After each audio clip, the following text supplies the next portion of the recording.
Hey guys, welcome to Ask Me Anything About Evernote number 25. Thanks for watching. Don't forget to subscribe either on YouTube or at tamingthetrunk.com. Tamingthetrunk.com. Head over there now. Right, I'm going to remember to do it this time. I'm going to do, this is the version I'm on, 10.129.2. 10.129.2. Okay, cool. Right, let's get on with it. YouTube person leaves the question this time. KarlPerry. Carl. Right, okay. What's the difference and benefits of using spaces to stacks? I've heard this question 1,000 million times. And in a lot of ways, a space is very much like a stack. It's like a collection of notebooks, right? Which is what a stack is. And a lot of folks have been coming to me and saying, I don't know the difference. I don't understand. Why would I use a space? Why don't I just use stacks? I've been using stacks for like the last 10 years in Evernote or something, right? I'm used to using stacks. Why would I use a space? And I kind of understand that. But there are some subtle differences. I'm going to kind of like tell you my thoughts first, and then we'll jump over to kind of like what Evernote say. So my thoughts about a space is that it's not a part of the hierarchy. So the hierarchy in Evernote is a stack, a notebook, and a note. Right, so you've got a stack, which kind of holds lots of notebooks. You've got a notebook that holds lots of notes. Simple as that. I don't see a space as being part of that hierarchy. I see it as more as a organization tool, a view, like a view. So let me show you. This is my space. This is kind of like a representation of the actual space I use for the training sessions I run, but it doesn't contain actual data or anything. So what I've got here is basically a collection of notebooks that are from different stacks. So I have a stack for Agency 1. I have a stack for Agency 2. I have a stack for private sessions, right? I don't bring in all of the notes, all of the notebooks into the stack from those. I don't bring, even I'm getting confused now. I don't bring in all of the notebooks from the stack into the space.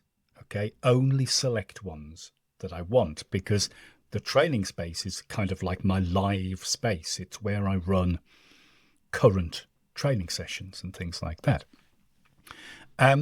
So that's kind of like how I use it. One other big difference between a stack and a space, or a space and a stack, is that you can include notes like these two here inside the space. So I can create a new note, okay, and say, hello, everyone. And then when I go back to my space, that note, it is in the space. It's not in a notebook. It's only in the space. So that's another subtle difference. You can't have a note inside a stack. It has to belong to a notebook. So those are the subtle differences which just probably confused folk even more.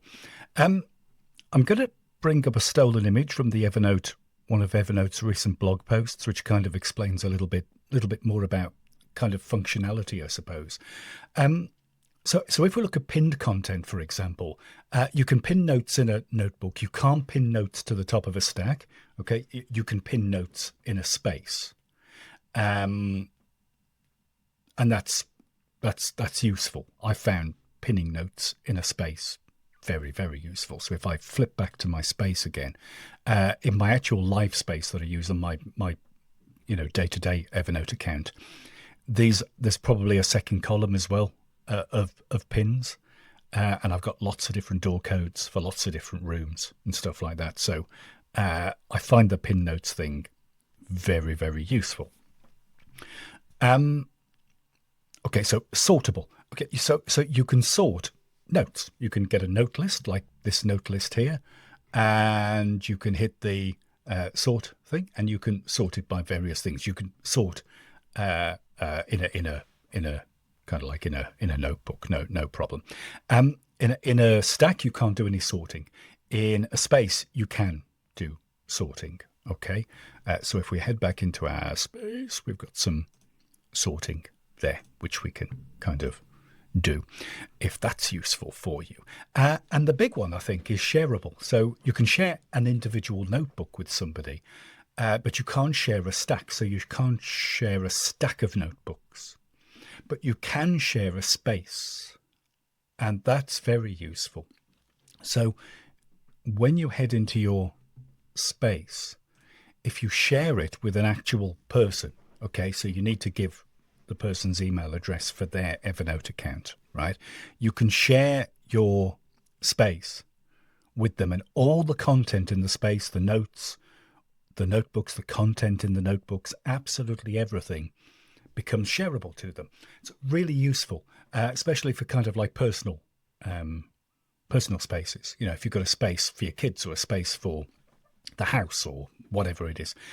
Also, kind of like for work, if you've got a space for marketing department, accounts, or something like that, they can all have their own individual space and you can share things. I suppose if you're like a freelancer or a solopreneur, as they call them, you can you could kind of like share a space or something with a virtual assistant, a VA, or something like that, and they could have access to it. So there's lots of reasons, and kind of like if you move stuff out of the space, it's not shared anymore. If you move stuff in, it automatically becomes shared.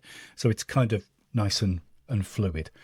Let's go back to the question. So that's kind of like the key differences. One thing I will point you to is a new Evernote blog post, which came about a week ago, I think, which talks about the difference between spaces, stacks, and notebooks. And down the bottom, I'll leave a link to this in the show notes and that. So further down, there's some scenarios, kind of like a life scenario, looking after kids and stuff like that. There's a work scenario, somebody dealing with multiple clients, and there's a little bit of an idea on how they use it. And then there's a school scenario as well for using it if you're a college, university, something like that. So there's a few ideas on how to use your spaces. And finally, I'll kind of like say that it doesn't matter if you don't use spaces. Do you know what I mean? I've heard from plenty of people who've just said, I don't think spaces are useful to me. And that's fine. That's absolutely fine. I've got 2 spaces. That's it. I know some people who've got like a dozen or more spaces. So if you don't find spaces useful, don't use it. It's as simple as that. There we go. Hope that's useful. So if you've got any questions, leave them in the comments and I'll put them on the list and get to them in another video. Don't forget to subscribe on YouTube. Also, tamingthetrunk.com, tamingthetrunk.com. Thanks for watching.